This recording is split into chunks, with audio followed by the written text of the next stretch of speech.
அவருடைய கோபம் எப்படிப்பட்டதையா? நோவாவின் காலத்தை நோக்கி பாருங்கள். தான் உண்டாக்கின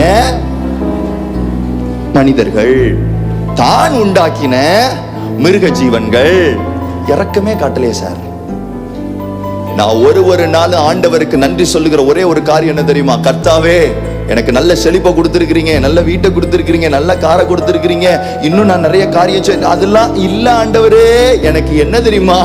உங்க வரப்போகிற கோபத்திலிருந்து, வரப்போற ஆக்கினை தீர்ப்பிலிருந்து கர்த்தர் தப்புவிக்கும்படி என்னை ரட்சித்திருக்கிறீர்.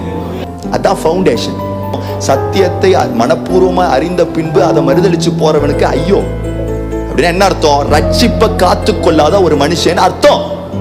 இன்னைக்கு ஆவியானவர் உங்களை குறித்து சொல்லுகிறார், உங்களை பார்த்து சொல்லுகிறார், உங்கள் ரட்சிப்பை நீங்கள் காத்து கொள்ள வேண்டிய நாட்களுக்குள்ளாக இருக்கிறீர்கள். காரணம், தேவனுடைய கோபாக்கினை நாட்கள் வருகிறது.